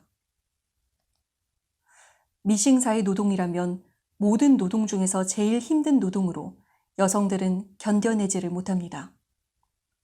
또한 3만여 명 중 40%를 차지하는 시다공들은 평균 연령 15세의 어린이들로서 육체적으로 정신적으로 성장기에 있는 이들은 회복할 수 없는 결정적이고 치명적인 타격을 입고 있습니다. 전부가 다 영세민의 자녀들로서 굶주림과 어려운 현실을 이기려고 하루에 70원 내지 160원의 급료를 받으며 일일 15시간의 작업을 합니다. 사회는 이 착하고 깨끗한 동심에게 너무나 모질고 메마른 면만을 보입니다. 저는 여기에서 가깝게 간구하지 않을 수 없습니다. 저 착하리 착하고 깨끗한 동심을 좀 더 상하기 전에 보호하십시오. 근로기준법에서는 동심들의 보호를 성문화하였지만 왜 지키지 못합니까? 이 동심들이 자라면 사회는 과연 어떻게 되겠습니까? 저는 피 끓는 청년으로서 이런 현실에 종사하는 재단사로서 도저히 이 참혹한 현실을 받아들이지 못합니다. 저의 좁은 생각 끝에 이런 사실을 고치기 위하여 보호기관인 노동청과 시청 내에 있는 근로감독관실을 찾아가 구두로서 감독을 요구했습니다. 노동청에서 실태조사도 왔습니다만 아무런 대책이 없습니다. 1개월의 첫 주일과 셋째 주일, 이 일은 쉽니다. 이런 휴식으로는 아무리 강철 같은 육체라도 곧 쇠퇴해버립니다. 일반 공무원의 평균 근무시간 한 주 45시간에 비해 15세의 어린 시다공들은 한 주 98시간의 고된 작업에 시달립니다. 또한 평균 20세의 숙련 여공들은 대부분 6년 전후의 경력자들로서 대부분이 햇빛을 보지 못해 안질과 신경통, 신경성 위장병 환자입니다. 호흡기관 장애로 또는 폐결핵으로 많은 숙련 여공들은 생활의 보람을 못 느끼는 것입니다. 응당 근로기준법에 의하여 기업주는 건강진단을 시켜야 함에도 불구하고 법을 기만합니다. 한 공장의 30여 명 직공 중에서 겨우 2명이나 3명 정도를 평화시장 주식회사가 지정하는 병원에서 형식상의 진단을 마칩니다. 엑스레이 촬영 시에는 필름도 없는 촬영을 하며 아무런 사후 지시나 대책이 없습니다. 1인당 300원의 진단료를 기업주가 부담하기 때문입니까? 아니면 전부가 건강하기 때문입니까? 이것도 이 나라의 경제 발전을 위해서는 어쩔 수 없는 실태입니까? 하루속히 신체적으로 약한 여공들을 보호하십시오. 저희들의 요구는 일일 15시간의 작업시간을 일일 10시간, 12시간으로 단축해 주십시오. 1개월 휴일 2일을 늘려서 일요일마다 휴일로 쉬기를 원합니다. 건강진단을 정확하게 하여 주십시오. 시다공의 수당을 50% 이상 인상하십시오. 절대로 무리한 요구가 아님을 맹세합니다. 인간으로서의 최소한의 요구입니다. 아름다운 것. 아름다운 것을 보았냐고요? 네, 보았습니다. 아름다운 것의 극치를 보았습니다. 도스토예프스키의 비계덩어리 중에서 프러시아 군대의 병사가 자기들의 점령 지역 안에서 혼자 사는 노파의 빨래를 빨아준다는 그 아주 형용할 수 없는 감정의 아름다움을 음미했습니다. 내 존경하는 친구요. 자네는 어떤 것이 가장 아름다운 것이라고 생각하십니까? 저보다 더 아름다운 것을 보신 일이 있으면 저에게도 나누어 주십시오. 저의 메마른 심령 위에 향기로운 기름을 부어 주십시오. 심한 생존 경쟁의 싸움터에서 휴식을 간구하는 미약한 저에게 동심의 감화로 눈물을 일으켜 주십시오. 저는 너무나 메말랐습니다. 너무나 외롭습니다. 휘황찬란한 물질 문명의 베일보다는 밤이 되면 형형색색의 네온사인이 불야성을 이루고 자동차의 행렬이 불야성을 이루는 도시의 소음보다는 귀뚜라미 우는 사랑방에 모여 동네방네 친구들과 벌이는 사랑의 토론이 얼마나 멋있을까요? 친구요, 나는 그토록 많은 시간을 그토록 허무하게 보냈습니다. 김군, 자네도 나도 인간임에는 틀림없는 것일까? 역시 3단 논법에 의해 테일이도 죽는 날이 한 발 두 발 다가오고 있는 것일세. 아무리 화려한 생활의 연속이라도 감방 안에 갇힌 죄수가 감방벽에 차가운 돌담에 화려한 그림을 그려놓고 자기도 취한 꼴이라고 말할 수 있겠지. 앞으로 가는 길이 어디며 가야 할 곳도 목적도 모르며 그저 주어진 운명에 순종하는 것만이 가장 현명한 방법인가? 젊은 피의 소유자인 인간 내가 나 역시 화려하지도 못한 벽에 억지로 도취돼야 한단 말인가? 아닐세. 낙서들. 사람들의 공통된 약점은 희망함이 적다는 것이다. 인간은 불공평한 입자인가 공평한 입자인가? 불공평한 분수에는 공평한 대수를, 인생이란 내일이 오늘보다 낫도록 노력하는 그것이 인생이다. 진리란 경험에 의한 양심의 소리 그것이다. 천차만별 인생 무대는 웅대했지만 배우는 작았다. 인간은 100가지 욕망을 가진다. 그렇지만 겨우 한두 가지를 달성하고 죽을 뿐이다. 죽음 그 자체를 증오하기에 앞서 생 그 자체의 환멸을 느낀다. 생 그 자체의 환멸을 느낀다면 죽음 그 자체를 감사해라. 앙상한 가지마다 잎새는 매달렸지만 짓궂은 북풍은 앙칼지게 발버둥치는 매달림을 비웃는다. 1970년 1월 7일. 어찌할 수 없는 현재를 세월의 전체 속에 일부씩 떠내려가게 하는 것은? 여보세요. 생각할 수 없는 현재 속에 나라는 무능한 인간은 무척이나 많이 원망도 했습니다. 신앙이 한번 실족을 하면 얼마만한 속도로 떨어지는지 자네는 생각해 본 일이 있는가? 과연 가공할 만한 가속도일세. 너의 정신은 결코 헛된 결과를 낳지는 않겠지.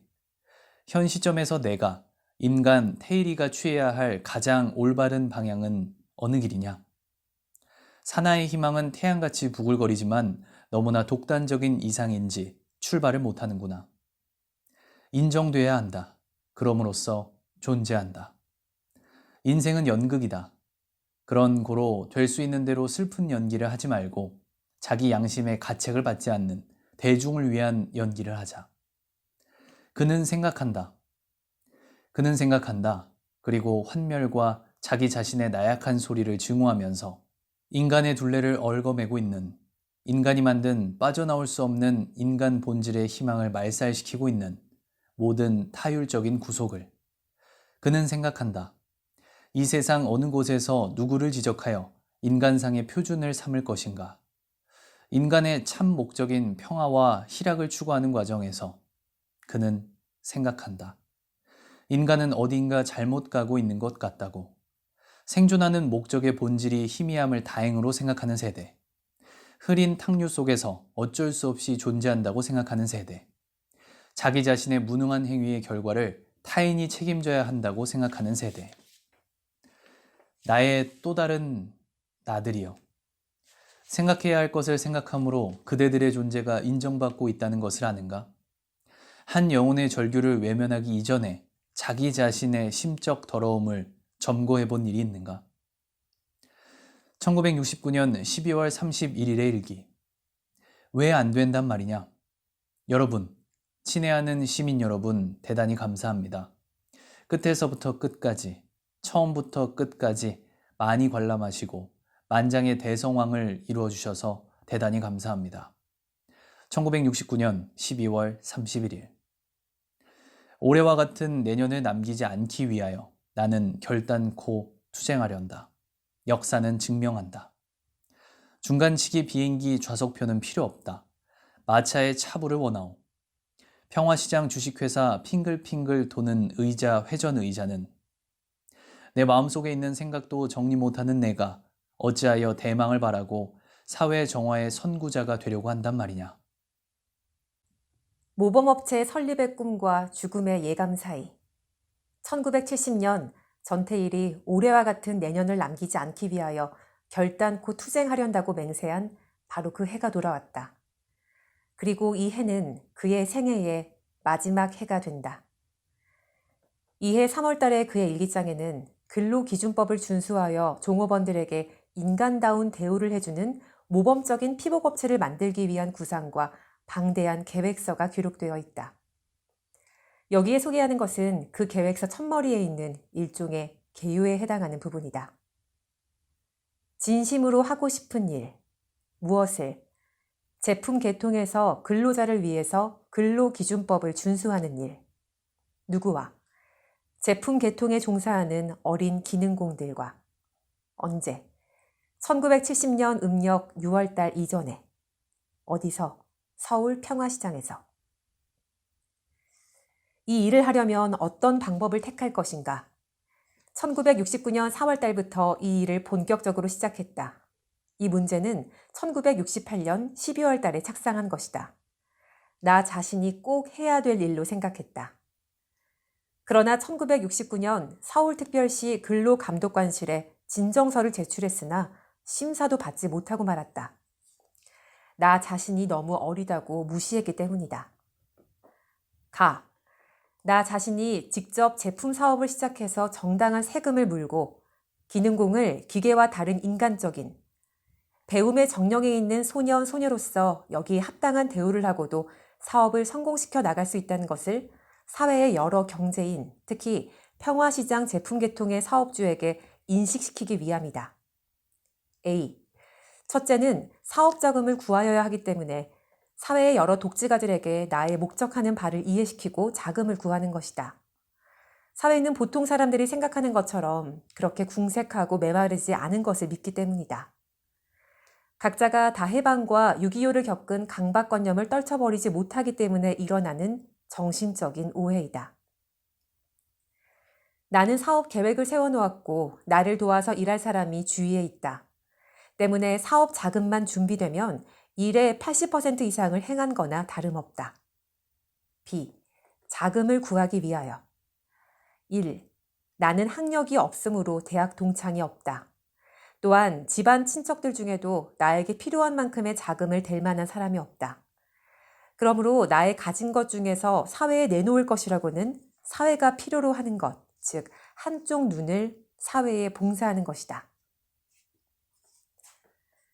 눈을 사회에 봉사하고 나는 사회로부터 자금주를 소개받을 것이다. 내 목숨이 붙어있는 한 이 사업을 꼭 이루고야 말 결심하려 행하는 두 번째 방법이다. 2. 자금주에게 이득이 되는 조건 제시. 나는 이 사업을 3년에서 5년간 내가 전 권한을 책임지고 맡는 대신에 이 사업이 완전한 궤도 위에서 행해질 수 있다는 것을 자타가 공인할 시기에는 아무런 조건 없이 전부를 자금주에게 반환할 것이다. 그러므로 조건이 좋기 때문에 투자를 할 것이다. 나는 이 사업이 끝나면 경제계에서 떠나서 주 사업에 일생을 바칠 것이다. 1970년 3월 17일 10시 전태일. 이렇게 시작한 사업계획서는 대학노트 30페이지에 걸쳐서 사업 방침, 필요한 각종 설비 비품의 숫자와 가격, 필요한 인원과 직공의 숫자와 인건비, 예상되는 한 달 수입과 지출의 내역과 총계, 생산할 제품의 종류와 그 판매 방법, 소비시장 45개를 일일이 조사 기록한 서울특별시 시장조사도, 직공들의 교육, 오락시설과 처우 문제 등에 관한 세밀한 구상을 담고 있으며 그 밖에도 이 사업계획의 성공 여부에 관한 전망평가 및 계획 추진에 있어서의 마음가짐, 착상이나 관찰 방법에 관한 주의사항까지도 포함하고 있다. 그는 특히 소비자들에게 값싸고 질 좋은 제품을 공급할 것과 또 직공들에게 인간다운 대우를 할 것에 대하여 세심한 관심을 보이고 있다. 이 계획서 중간 부분에 그는 또다시 이 사업의 목적을 이렇게 밝히고 있다. 목적. 정당한 세금을 물고 근로기준법을 준수하고도 제품 개통에서 성공을 할 수 있다는 것을 여러 경제인에게 입증시키고 사회의 여러 악조건 속에 무성의하게 방치된 어린 동심들을 하루 한시라도 빨리 구출하자는데 그 취지가 있다. 미싱 50대, 종업원 157명, 자본금 3천만 원의 이 업체의 노동자 처우 문제에 대해서 그가 이 계획서에서 예정하고 있는 것은 다음과 같다. 당시 월급 수준이 10,000원 선이었던 미싱사에게는 월 3만 원, 그리고 월급 1,000원에서 1,500원 선이었던 시다들에게는 8,000원을 지급한다. 교사 5명을 1인당 월급 25,000원씩으로 고용하여 직공들에게 공부를 가르치도록 한다. 직공 1인당 월 800원의 위생비와 월 1,000원의 교육비를 기업주 측에서 지출한다. 노동시간은 8시간 이하로 감축하여 주간 작업반과 야간 작업반으로 나눈다. 직공들에게 편리한 노동 환경을 조성해주기 위하여 다른 업체들이 갖추고 있지 않은 여러 가지 비품을 갖춘다. 한 달의 작업 일수는 25일로 한다. 계획서 내용 중에서 또 한 가지 눈에 띄는 것은 그가 이 모범기업체를 일종의 학원 형태로 운영하면서 직공들을 훈련하여 그들로 하여금 일정한 기간이 지나면 독립하여 다른 기업체를 차리도록 원조해주고 그 기업체에서도 근로기준법을 준수하도록 만들려고 구상한 흔적이다. 예컨대 이런 구절이 있다. 입학 자격을 제한하고 지방 출신을 위한 단체 기숙사 생활 제도로서 단체 생활의 이점을 살려 협력 정신을 기른다. 여기에서는 모든 절차를 학원식으로 처리한다. 졸업생이 사업을 할 경우는 근로기준법을 준수하는 업체로. 이 계획서는 피복 제조업 계통 노동자들의 노동 조건 향상의 발판이 될 수 있는 하나의 선구적이며 시범적인 이상 기업체의 실험을 꿈꾸고 있는 것이라고 볼 수 있다. 이 구상은 전태일이 바보회 창립 당초부터 때때로 친구들에게 이야기한 바 있었던 것인데 그는 1970년 초반에 들어서면서 부쩍 이것에 치열한 집념을 보이며 매달렸던 것 같다. 친구들의 말에 따르면 그가 애초에 이러한 구상을 하게 되었던 동기는 업주들이 걸핏하면 장사가 잘 안 된다는 핑계로 노동자들의 임금 인상 요구를 억누르거나 심지어는 주어야 할 노임을 몇 달씩 안 주고 미루다가 잘라먹는 일이 흔하였기 때문에 그것에 분개하여 노동자들이 저임금과 악조건에 시달리는 것이 사실은 업주의 이익이 박해서가 아니라 업주가 이익을 독점하려고 하기 때문이라는 것을 입증하려는 목적이었다. 그런데 이 구상은 무엇으로 보더라도 실현 불가능한 그야말로 하나의 꿈, 공상이라고 할 수 있다. 다 그만두고라도 우선 전태일의 형편으로 보아 사업 자금 문제가 거의 해결될 수 없는 난관이다. 계획서에 의하면 총 자본금이 3천만 원은 되어야 할 것으로 예산을 잡고 있는데 우리 사회에 아무리 돈 많은 독재자가 있다 한들 가진 것이라고는 아무것도 없는 일개 재단사인 전태일에게 3천만 원의 거금을 선뜻 내놓을 사람이 있을 리 없고 뿐더러 다른 업체들보다 모든 경비를 절감한다 하여도 시원치 않을 판에 도리어 직공들 월급을 딴 업체에 서너 배씩 올려주고 교육비와 위생비 같은 것까지 지출하고 작업 시간을 대폭 단축하여 모든 경비를 잔뜩 늘리고 반면에 생산 능력을 떨어뜨릴 계획만 세우고 있는 이 계획서에 찬동할 자본주가 있을 리 없다. 그의 친구들도 누구나 이 계획을 귀담아 듣지 않았으며 그 자신도 이것이 반드시 실현되리라고 확신하지 않았다. 그가 가끔 일기장에다가 낙서처럼 이 계획이 반드시 이루어질 수 있다는 식의 글귀를 쓴 것도 그것이 실현 불가능한 것임을 잘 알았기 때문에 자꾸만 낙담하는 자기 자신을 애써 격려하기 위해 안간힘을 쓴 흔적으로 보아야 한다. 이 계획서를 작성한 지 얼마 지나지 않아서 그가 썼던 소설 작품 구상 중에는 이런 구설이 있다. 옛 동창 앞에서 자기 선전을 한다. 제 자신이 자기를 극도로 과장해서 선전하며 현실적으로 이루어지지 않으리라고 믿었지만 얼마 안 있으면 곧 되는 것처럼 제 동창들에게 과장해서 자랑하며 실로 어처구니 없는 미래의 자기 위치를 설명한다. 즉 기능공에 대한 교육기관 건축하고 오락시설을 경비하며 여기에서 일동은 잠시나마 벅찬 감격을 느낀다. 제 자신도 자기 자신이 정말 그렇게 되는 줄로 잠시나마 생각하다가 자기만이 느끼는 사회 환경에 몸서리치면서 모범업체를 만든다는 것이 현실적으로 이루어지지 않을 실로 어처구니 없는 공상이라는 것을 그 자신이 스스로 알고 있었다고 고백하는 셈이다. 그렇다면 어째서 그는 이 뻔히 실현 불가능한 계획에 집착하여 적지 않은 시간을 바쳤는가 하는 문제가 제기된다. 전태일이 평화시장의 근로조건 문제에 관심을 갖기 시작한 이래로 그 해결을 위해 택하려던 방법에는 4가지가 있었다. 첫째는 그 자신이 재단사가 되어서 재단사로서 위치를 이용하여 함께 일하는 어린 여공들을 돌봐주는 것, 말하자면 온정주의적 방법이다. 둘째는 노동자들의 노동 실태를 조사하여 기업주와 노동당국에 진정을 하여 그 시정을 호소함으로써 근로기준법이 준수되도록 하려는 것, 말하자면 진정주의라고 할 수 있다. 셋째는 바로 근로기준법을 준수하는 시범업체를 설립하는 방법이다. 넷째는 노동자를 억압하고 노동조건 개선을 반대하는 모든 세력들을 명백히 투쟁 대상으로 하여 적극적으로, 필사적으로 항의 투쟁하는 것. 이것은 1970년 가을의 투쟁에서 택하는 방법인데 말하자면 적극 투쟁주의라고 할 수 있다.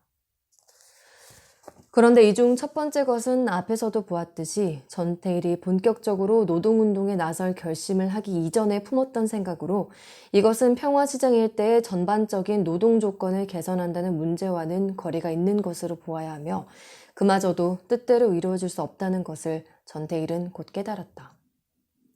두 번째 방법도 실태조사를 실제로 하고 각계의 진정을 내보았으나 모두 묵살되고 도리어 조직까지 와해되어 실패로 돌아갔음을 우리는 잘 알고 있다. 그렇다면 이제 남은 것은 모범업체 설립 계획을 추진시키느냐 아니면 적극적인 투쟁이냐 2가지 길 중 하나이다. 전태일은 최소한 이 2가지 가운데 하나는 하지 않을 수 없는 처지에 놓였다.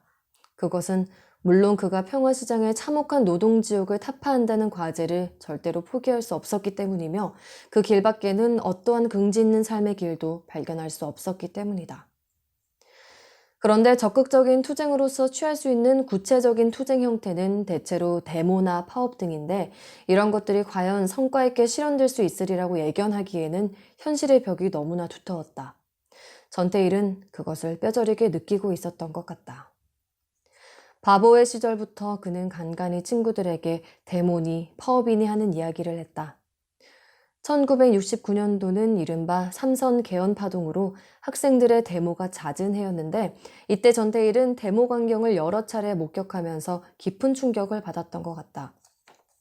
그는 이 즈음 언젠가 친구들과 모인 자리에서 대학생들이 데모 한번 신나게 잘 하더라 하면서 우리도 대학생 아는 사람 하나 있었으면 데모하는 방법 좀 배웠으면 원이 없겠는데 하고 한탄을 한 일도 있었단다. 그러나 이런 이야기를 간간히 하면서도 그가 데모를 하자고 적극적으로 주장하지 않았던 것은 진정으로 문제가 어느 정도 해결될 것을 기대한 탓도 있었겠지만 그러나 무엇보다도 노동자들의 투쟁 자세가 확고하지 못하여 적극적으로 데모에 호응할 만한 사람이 적으리라고 예상했고 그러니만큼 그런 상태에서 데모를 해보았자 쉽사리 탄압받고 깨지기만 할 뿐 소기의 성과를 거두기 어렵다고 느꼈기 때문이었다. 다만 한 가지 전태일이 성과를 거둘 수 있으리라고 생각한 투쟁 방법이 있었다. 그것은 무엇이냐 하면 바로 목숨을 건 저항이었다. 노동청에 대한 진정이 실패로 돌아가고 바보회가 해체 상태에 이르러 그가 깊은 시리와 아울러 종전보다 더욱 깊은 분노에 사로잡히게 됐던 1969년 겨울부터 그는 생명이라는 문제를 상당히 진지하게 고려한 것 같다. 일종의 예감이었다고 할까? 앞에서도 약간 보았듯이 이 무렵에 그의 일기장 곳곳에는 죽음에 관한 기록들이 발견되는데 당시 암울한 시대 상황이 그에게 극단적인 상상을 하도록 강요한 것이다. 다음은 1969년 11월 1일을 전후로 하여 쓰인 것으로 추정되는 그의 소설작품 구상의 한 대목인데 특히 이글 마지막 구절을 보면 그가 현실의 두터운 벽을 얼마나 투철하게 인식하고 있었던가를 짐작할 수 있다. 동아일보 기사, 법학도, 법 자체의 모순을 시정 못하자 기준법이 이 시정되기를 기도 자살. 서울특별시 관수동 25회 4호에 새들어 자취를 하던 법대생 김준호 군, 오늘 아침 새벽 2시 50분쯤 방에서 신음하던 것을 주인이 집에서 발견. 곧 성모병원에 급송되었으나 워낙 다량 복용으로 아침 4시 50분에 숨졌다. 보도 통제로 기사화하지 못한 것이 유감이다. 이중한 성모병원 원장의 말씀은 원래 심장병의 증세가 있었던 것으로 보인다는 말씀이다. 이 섬뜩한 예감 앞에서 그는 깊은 인간적인 고뇌에 빠졌다. 치욕적인 굴종의 삶에 대한 혐오, 짓밟히고 있는 평화시장 어린 동심들의 참상에 대한 가슴 찢기는 연민, 인간 본질의 희망을 말살시키고 있는 모든 타율적인 구속에 대한 증오와 울분이 가슴속에서 미칠 듯이 끓어오를 때면 그는 몸을 떨었다. 이제 겨우 만 21살 꽃다운 나이였다. 가족들 생각, 못다 이룬 꿈, 해보고 싶은 일들, 숲과 산, 바다와 하늘과 별과 바람과 그리고 삶이 가져다 줄 수 있는 모든 아름다운 추억과 유혹과 미련들. 이런 것들이 그의 상념을 사로잡을 때면 그는 머리를 흔들어 절망은 없다. 절망은 없다고 부르짖으면서 죽음이라는 불길한 예감을 떨쳐내려고 발버둥 쳤다. 바로 이러한 순간에 죽음의 예감을 머릿속으로부터 쫓아내려고 애쓸 때 그가 안간힘을 쓰면서 매달린 것이 모범기업체 설립이라는 하나의 화려한 꿈이었다고 보인다. 되풀이해서 말하자면 근로조건 개선을 위한 나머지 2가지 방법 중 적극적인 투쟁의 길은 곧 그의 죽음으로 통하는 길을 뜻한다. 될 수 있는 대로 죽음의 길은 피할 수 있는 것 피해보고 싶다. 그렇다면 남은 길은 되든 안 되든 모범기업체 설립을 모색해보는 길이었다. 앞서 본 전태일의 모범기업체 설립 계획서에서 그는 이 계획이 내 목숨이 붙어있는 한 이 사업을 이루고야 말 결심 아래 행하는 2번째 방법이라고 말하고 있다. 번민, 산타클로스를 믿으라, 행복의 신, 긍정적이며 낙천적인, 그리고 활동적인 인생관. 얻는 것은 지불하는 노력보다 훨씬 크다. 매우 곤란한 처지에 부딪혀도 실패가 두려워서 하던 일을 포기치 말라. 여하튼 사람은 자기 자신보다 위대하고 강력한 어떤 것의 존재를 믿지 않으면 안 된다. 자기 개인의 힘으로는 자기가 바라는 바를 달성하지 못한다. 인생의 건축기사로서 사람은 그 일에 온갖 정력을 퍼붓지 않으면 안 된다. 물질적으로 1달러도 못 나가는 육체까지도. 위의 구절들은 전태일의 모범기업체 설립계획서 앞페이지에 적혀있는 구절들이다. 죽음의 예감으로부터 도망칠 수 있는 데까지 도망치고 싶어서 그는 행복의 신, 자기 자신보다도 위대하고 강력한 것의 존재에 매달렸다. 그리고 그 행복의 신이란 모범기업체 설립자금 3천만 원을 그에게 선뜻 던져줄 기적의 독지가를 말하는 것이다. 그러나 그 행복의 신은 끝내 그에게 미소를 던지지 않았다. 1969년 말부터 1970년 초에 걸쳐 그는 일기장에다 때때로 제품 개통에서 성공을 하려고 발버둥 치지만 내 인생의 기점에서 나는 걷는 에너지가 모자라 애태우고 있다라든지 차디찬 북풍은 발버둥 치는 매달림을 비웃는다 라든지 하는 따위의 낙서를 휘갈기곤 했다. 이제 그는 그 행복의 신을 스스로 찾아 나서야 했다. 전태일이 3천만 원의 자본금을 구하기 위해 어떤 노력을 하였던가는 상세히 알 길이 없다. 친구 김계남의 말로는 태일이 가끔 모범기업체 이야기를 하다가 자본금 문제에 부닥치면 어디 부잣집 딸이라도 하나 꼬실 수 있었으면 좋겠는데 하고 웃었다고 하나 부잣집 딸이 전태일 같은 노동자에게 반할 리가 없다. 어머니 이소선 씨의 회고에 의하면 태일이 대구에 내려가서 친척들에게 자본금 얘기를 한 일도 있었다고 하는데 아마 하도 답답해서 그랬을 테지 되리라고 생각하고 한 일은 아니었을 것이다. 한 가지 전태일이 오래전부터 유력한 방법으로 구상하고 있었던 것은 한쪽 눈을 사회 봉사에서 자본주를 구한다는 것인데 이것은 자기의 눈알 하나를 빼서 실명자에게 기증함으로써 그 사실이 신문에 보도가 되면 그 신문을 본 독지가가 그의 사람됨을 믿고 투자를 할 수 있게 될 거라는 생각이었다. 1970년 3월 당시에 중앙일보 사회면에 어떤 실명자에 대한 기사가 난 것을 보고 전태일은 그 실명자 앞으로 다음과 같은 편지를 보내어 자기 눈을 각막 이식 수술용으로 제공하겠다는 제의를 하였다. 형의 불편을 조금이라도 감하기 위하여 제가 취할 수 있는 범위 내에서 생각했습니다. 인간으로 제한된 능력의 한계를 처음으로 인식하면서 자비로운 배려로 두 눈을 주신 여호와 하나님 아버지의 은혜에 감사드리며 저의 한쪽 눈을 김형께 드리겠습니다. 형님과 저 사이의 조그만 일이 사회를 위해서 이로운 행위가 될 것을 바라면서 속답을 기다립니다. 1970년 3월 23일 전태일 올림. 추신 3월 26일까지 회답을 기다립니다. 이 편지는 겉봉에 노란 반송딱지가 붙어 되돌아온 채로 전태일의 일기장 갈피에 보관돼 있었다. 이런 노력들 외에도 방대한 사업계획서를 작성하였던 그의 집념으로 보아 그는 3천만 원을 구하기 위하여 모든 방법을 다 써보았으리라고 짐작된다. 그러나 결국 모두가 허사였다. 사업계획서를 작성한 지 얼마 지나지 않아 그는 모범기업체 설립이라는 꿈을 결국 포기하고 말았다. 그 이후로는 그의 일기장에서 모범기업체에 대한 언급을 전혀 찾아볼 수가 없고 친구들도 그에게서 그 화려한 꿈에 대한 얘기를 일절 듣지 못하였다. 이제 그는 차디찬 현실로 돌아와서 죽음이 손짓하는 저 불길한 미래와 정면으로 맞섰다. 싸울 것이냐? 이제 투쟁이란 그 자신의 목숨을 끊는 것을 의미하는 한치도 물러설 길 없는 낭떠러지이다. 투쟁을 포기하고 연명할 것이냐?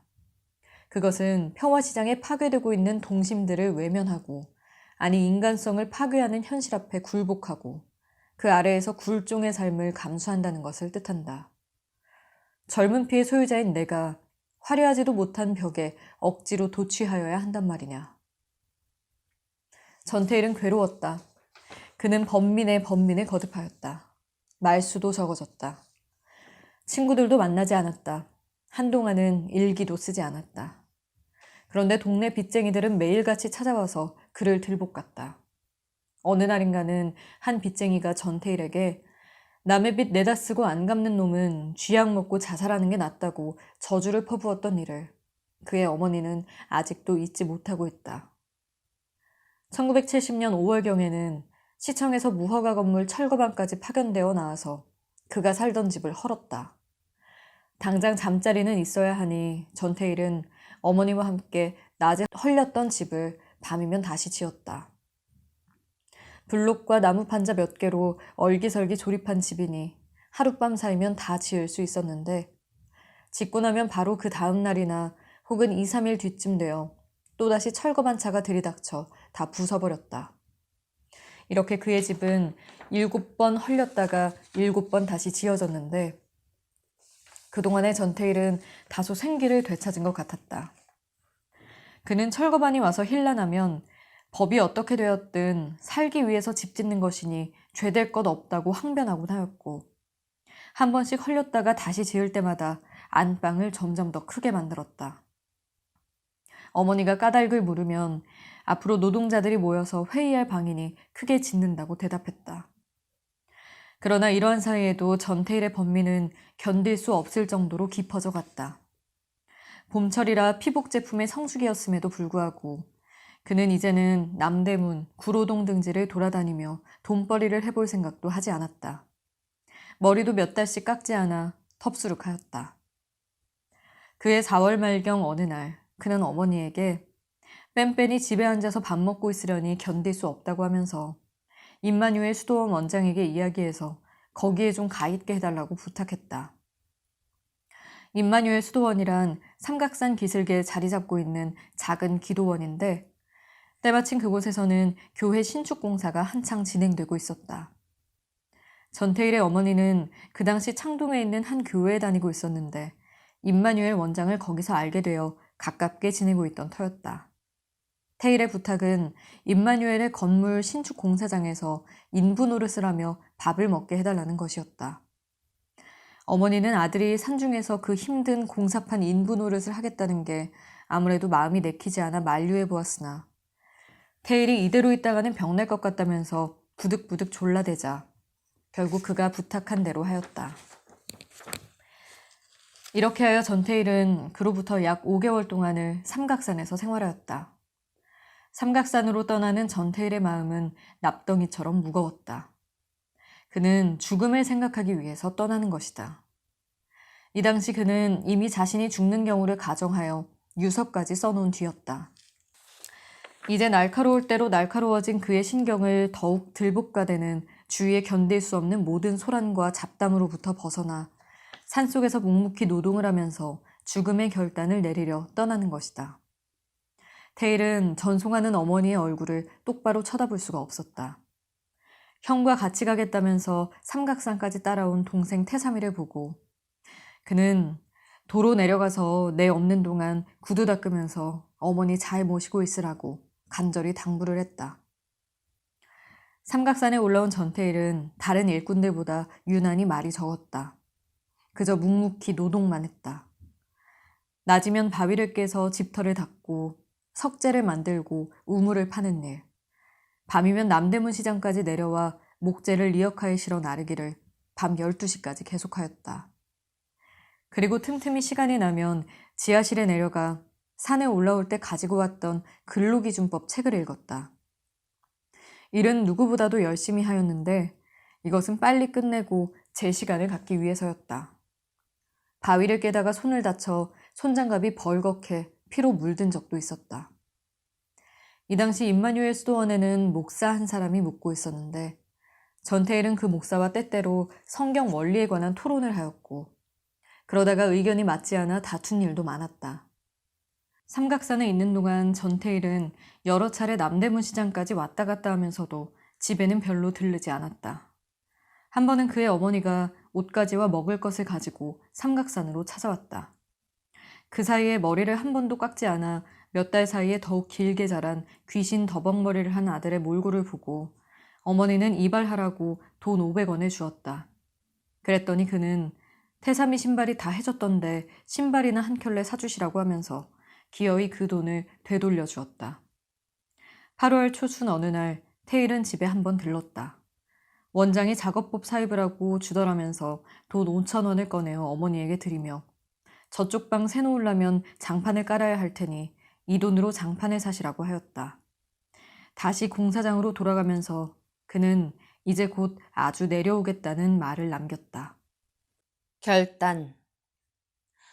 삼각산에 올라온 지 4개월가량이 지난 1970년 8월 9일, 전태일은 마침내 하나의 결단을 내렸다. 그리고는 오랜만에 일기를 썼다. 이 결단을 두고 얼마나 오랜 시간을 망설이고 괴로워했던가. 지금 이 시각 완전에 가까운 결단을 내렸다. 나는 돌아가야 한다. 꼭 돌아가야 한다. 불쌍한 내 형제의 곁으로, 내 마음의 고향으로, 내 이상의 전부인 평화시장의 어린 동심 곁으로. 생을 두고 맹세한 내가 그 많은 시간과 공상 속에서 내가 돌보지 않으면 아니 될 나약한 생명체들. 나를 버리고 나를 죽이고 가마. 조금만 참고 견뎌라. 너희들의 곁을 떠나지 않기 위해 나약한 나를 다 바치마. 너희들은 내 마음의 고향이로다. 오늘은 토요일, 8월 둘째 토요일. 내 마음의 결단을 내린 이날, 무고한 생명체들이 시들고 있는 이때에 한 방울의 이슬이 되기 위해 발버둥 치오니 하나님, 긍휼과 자비를 베풀어 주시옵소서. 1970년 8월 9일 일기에서. 바로 이것이 그가 삼각산에 올라가 돌을 깨고 땅을 파고 장작을 져 나르던 넉 달 동안에 결심한 모든 것이었다.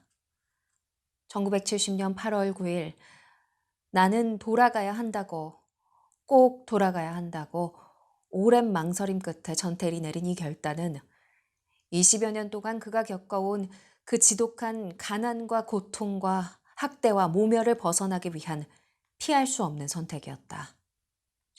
아니, 이 땅 밑바닥 인생에 겪고 있는 모든 가난과 고통과 학대와 모멸을 끝장내기 위한 피할 수 없는 선택이기도 했다. 아무 미련도, 아무 후회도, 아무 두려움도 없이 나를 버리고 나를 죽이고 가마라고 분명하게 말할 수 있었던 이 결단을 위해 그는 얼마나 피투성이로 몸부림치며 고뇌해 왔던가. 이 결단은 이미 예정돼 있었다. 잠안 오는 주사를 맞고 사흘 연거푸 야간 작업을 한 끝에 눈만 멀뚱히 뜨고 석상처럼 앉아서 손을 놀리지 못하던 시다를 보고 그가 이를 대신해주면서 위로의 말을 던지고 있었을 때, 피를 토한 여공의 손을 잡고 그가 병원 문을 두들기면서 텅텅 빈 호주머니를 한탄하고 있었을 때, 막노동판에서 버림받은 밑바닥 인생을 바라보고 얼마나 위로해야 할 나의 전체 일부냐, 얼마나 몸서리 쳐지는 사회의 한 색깔이냐 라고 외치면서 그가 저주받은 현실을 분해해버리겠다고 결의하고 있었을 때, 이 결단은 이미 예정돼 있었다. 한 인간이 현실을 철저하게 비판할 수 있을 때 그는 비로소 그 현실에 철저하게 저항하고 그것을 철저하게 변혁할 수 있게 된다. 전태일이 오늘날의 세상을 인간을 물질화하는 세대라고 못 봤고 물질적 가치로 전락한 인간상을 증오한다고 외쳤을 때 이 결단은 예정되어 있었다. 그리고 이 결단의 순간이 오리라는 것을 예감하고나 있었던 듯 그는 1969년 11월에 이렇게 썼던 것이다. 친구여, 나를 아는 모든 나여, 부탁이 있네. 나를, 지금 이 순간의 나를 영원히 기억해 주길 바라네. 그러면 뇌성번개가 천지를 무너뜨려도 하늘의 바닥이 빠져도 나는 두렵지 않을 걸세. 그 순간 무엇이 두려워야 한단 말인가? 두려워서야 될 말인가? 도리어 평온해야 될 걸세. 완전한 형태의 안정만을 요구하네. 순간, 그 순간만이 중요한 거야. 그 순간이 지나면 그 후론 거짓이 존재하지 않네. 그 후론 아주 완성된 백일세. 그 순간은 영원토록 존재하는 거니까 전후는 염려 없네.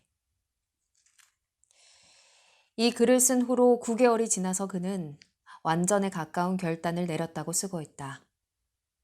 그것은 무슨 결단인가? 돌아가야 한다는 결단이다.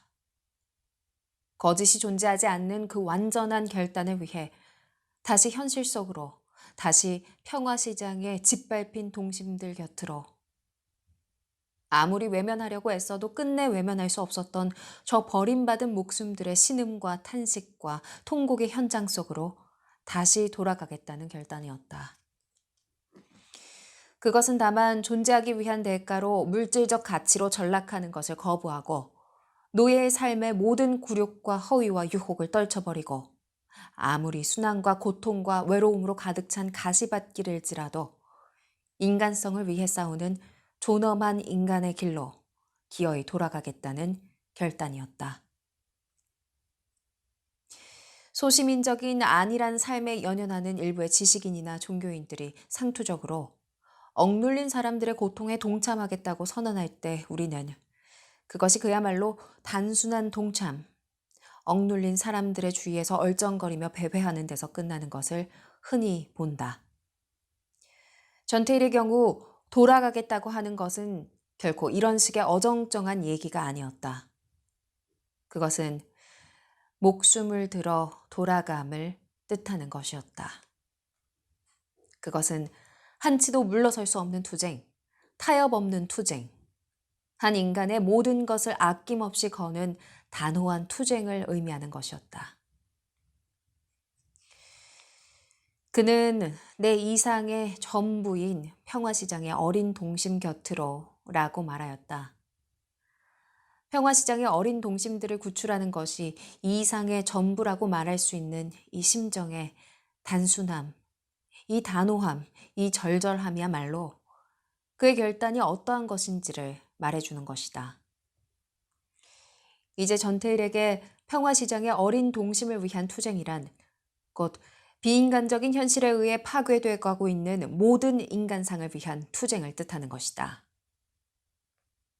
이 어린 동심들, 아니 고통받고 있는 모든 인간들을 전태일은 내가 돌보지 않으면 아니 될 나약한 생명체들이라고 불렀다. 이것을 건방지다 하는가? 영웅주의에 사로잡힌 과대망상이라 하는가? 아니, 이것이야말로 참된 인간의 목소리다. 여기서 우리는 이미 전태일이 가난하고 못 배운 밑바닥 인간에게 강요되어 온 무력감과 열등의식을 완전히 청산해버리고 자신의 힘과 인간성의 승리를 확신하는 한 주체적인 인간으로 스스로 선 것을 본다. 여기서 우리는 전태일의 성숙한 모습, 한 각성한 청년 노동자가 스스로 인간적인 책임에 대해 가지는 강한 자긍을 보는 것이다. 그는 말하였다. 무고한 생명체들이 시들고 있는 이때에 한 방울의 이슬이 되기 위해 발버둥 치겠다고. 이것이 그가 원하는 모든 것이었다.